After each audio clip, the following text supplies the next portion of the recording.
Mesdames et messieurs, bonsoir et bienvenue aux 20h sur Cam News 24 et ITFM 103 depuis Garoua.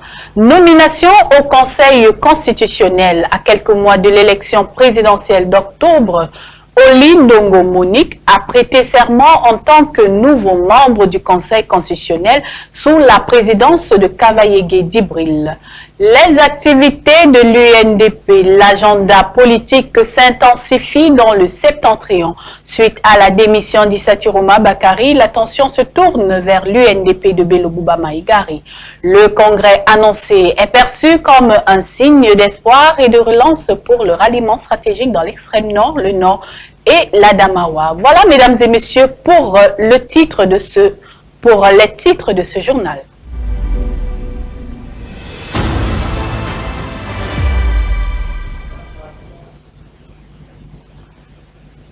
Une fois de plus, bonsoir.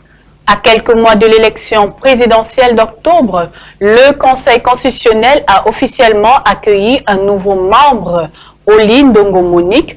Elle a prêté serment hier vendredi devant le Parlement réuni en congrès au Palais des Verts Paul Biya sous la présidence de Kavaye Djibril. Delphine Fonkoutene en reportage. À la demande du président du bureau du Congrès, Dame Oli Ndongo Monique fait son entrée dans l'hémicycle, où députés et sénateurs, écharpes tricolores fièrement portées, sont déjà installés. Solennité oblige. Le 5e congrès du Parlement, ce vendredi au Palais des Verts Paul Biya, a pour unique objet la prestation de serment du nouveau membre du Conseil constitutionnel, nommé par décret présidentiel le 8 avril dernier. Comme l'exige la Constitution avant d'entrer en fonction, les membres de cette juridiction suprême doivent prêter serment devant le Parlement réuni en congrès. Face à l'auguste assemblée, Oli Ndongo Monique, ingénieur agronome de 66 ans, s'y plie. Main droite levée vers le ciel, main gauche posée sur la Constitution, elle s'engage solennellement. Je jure de bien et fidèlement remplir mes fonctions. Cette cérémonie marque une nouvelle étape dans le parcours déjà riche de l'ancienne sénatrice RDPC de l'Est, membre de la toute première mandature du Sénat. Elle fut également, de 2006 à 2013, secrétaire générale du ministère de l'Élevage, des Pêches et des Industries animales. Sa nomination et sa prestation de serment interviennent dans un contexte électoral chargé, à quelques mois de la présidentielle d'octobre. Au sein du Conseil constitutionnel, elle devra œuvrer aux côtés de ses pairs à garantir la régularité du scrutin présidentiel, des élections parlementaires et des consultations référendaires, comme le prévoit la loi fondamentale. Avec un tel profil, elle est suffisamment outillée pour faire face aux missions qui sont désormais les siennes. Cependant, il n'est pas superflu de rappeler que les compatriotes attendent beaucoup du juge constitutionnel qu'elle est devenue depuis le 08 avril 2025. Nommé pour un mandat de 6 ans éventuellement renouvelable, Oli Ndongo Monique vient ainsi compléter le collège des membres du Conseil constitutionnel, désormais au nombre de 11, suite au décès le 3 janvier 2025 d'Emmanuel Bomba. L'agenda politique se densifie de plus en plus dans le septentrion. Après l'actualité brûlante autour de la démission de Issatiroma Bakari du gouvernement, les attentions sont désormais cristallisées sur l'UNDP de Bello Bouba Maïgari. Les habitants de l'extrême nord, du nord et de l'Adamawa considèrent de capitale le comité central au congrès annoncé de l'Union nationale pour la démocratie et le progrès, désormais perçu comme le signe d'un espoir renouvelé et de relance pour un ralliement stratégique. Le compte rendu d'Olivier Tiefo et Amadou Abdoulaye. Entre déception et attente d'un sursaut, voici un peu entre les positions partagées par les populations de la ville de Garoua qui préfèrent toutes ou presque s'exprimer en off sur cette actualité, notamment la tenue du congrès de l'Union nationale pour la démocratie et le progrès. Pendant plusieurs décennies, l'UNDP a représenté le principal canal d'expression politique pour ces populations du nord du Cameroun dans l'arène nationale, mais son rapprochement durable avec le Rassemblement démocratique du peuple camerounais, le parti au pouvoir a progressivement érodé sa légitimité dans une base électorale qui se sent abandonnée, confrontée à l'insécurité et à la pauvreté rurale, au chômage endémique et à une précarité croissante. Une question revient avec insistance, eh bien, que reste-t-il du projet originel UNDP? C'est donc un congrès attendu comme un électrochoc. L'annonce du prochain congrès de l'UNDP est donc perçue comme une opportunité historique de clarifier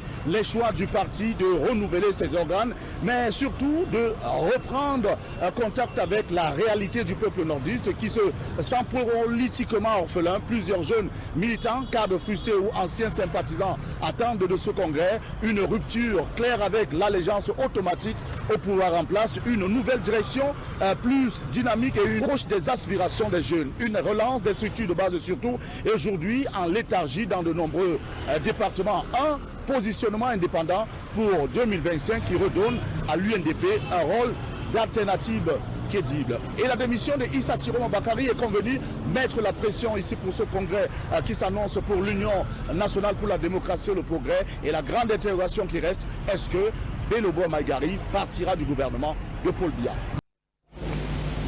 À l'actualité également, un incendie survenu jeudi soir a ravagé une maison et plusieurs commerces dans le quartier New Bell à Douala, laissant une famille entière sans abri.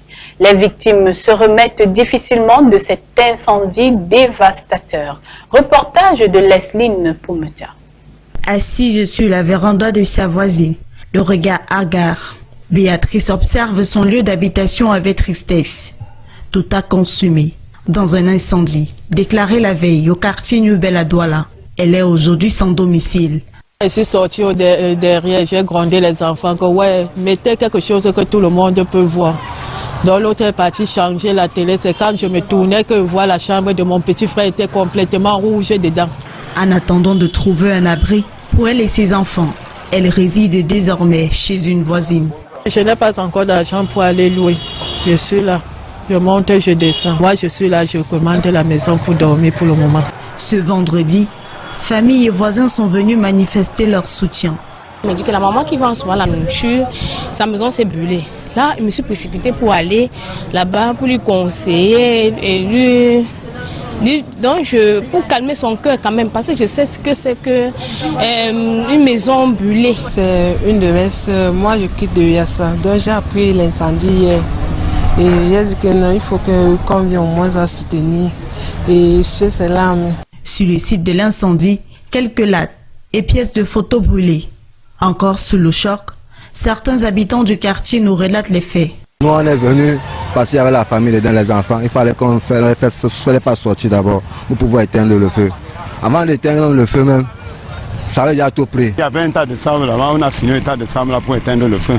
Bon, après, quand on a fini le sable, on a commencé à ramasser l'eau de la rigole pour verser. Le feu serait parti d'une chambre du domicile avant de se propager. L'origine exacte de l'incendie n'est pas encore connue. Bilan, aucun mort, mais une famille sans abri et plusieurs boutiques calcinées. Toujours en société, le cafouillage autour d'une opération de saisie effectuée par la société de recouvrement de créances à l'agence régionale ouest et nord-ouest de la SCTM a failli se transformer en affrontement sanglant, redoutant un braquage déguisé. Les populations s'y sont opposées. Il a fallu l'intervention des forces de l'ordre et du sous-préfet de Bafoussam II pour ramener le calme. Voyons tout cela dans ce reportage de Robert Kenyé et Vivien Tonfa. Les portes de la direction régionale ouest-nord-ouest de la SCTM sont fermées depuis un peu plus d'un mois et à la guérite, les agents de sécurité ont été substitués par des éléments de la gendarmerie.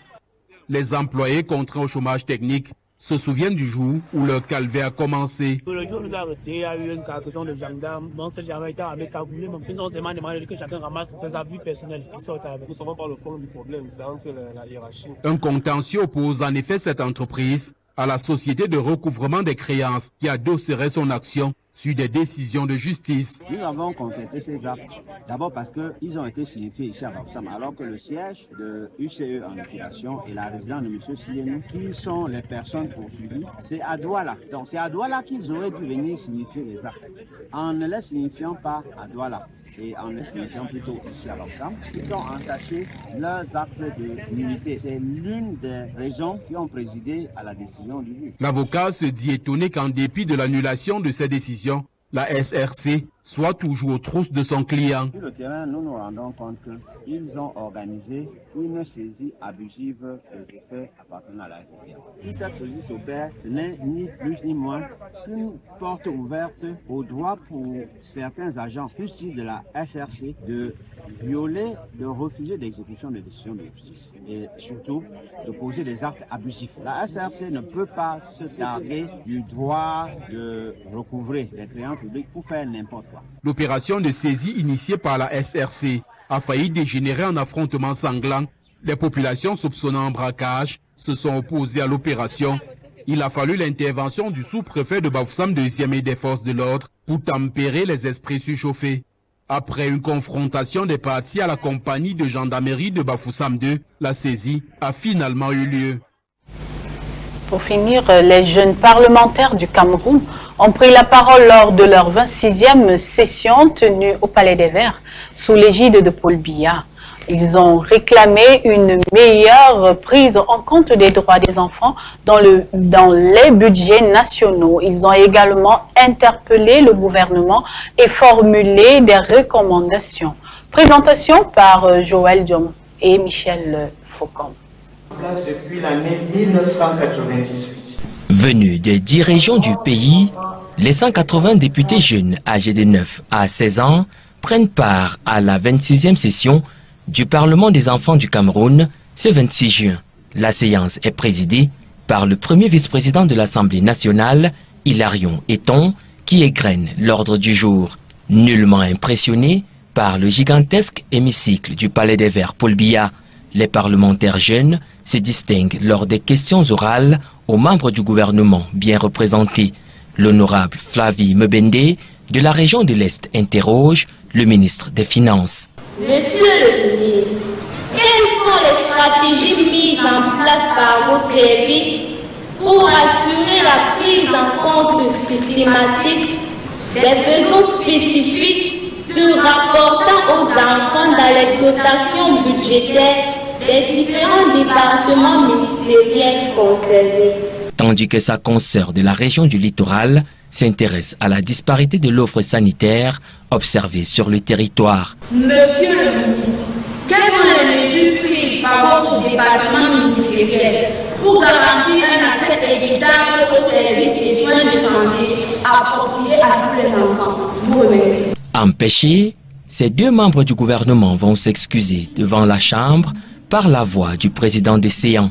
Interpellé, le ministère de l'Éducation de base présente les politiques mises sur pied pour faciliter l'accès à l'éducation. Même exercice pour Pauline Irène Guénet, ministre des Affaires sociales. La représentante de l'UNICEF pour sa part reconnaît les efforts consentis par les pouvoirs publics mais appelle à aller plus loin. La santé, pour commencer. Nous savons tous qu'il faut redoubler d'efforts en la matière pour atteindre l'engagement de 15%, l'éducation bien sûr, pour atteindre les 20% recommandés par l'Union africaine. Les recommandations adoptées préconisent l'augmentation du budget dans les secteurs clés pouvant garantir les droits des enfants et leur bien-être.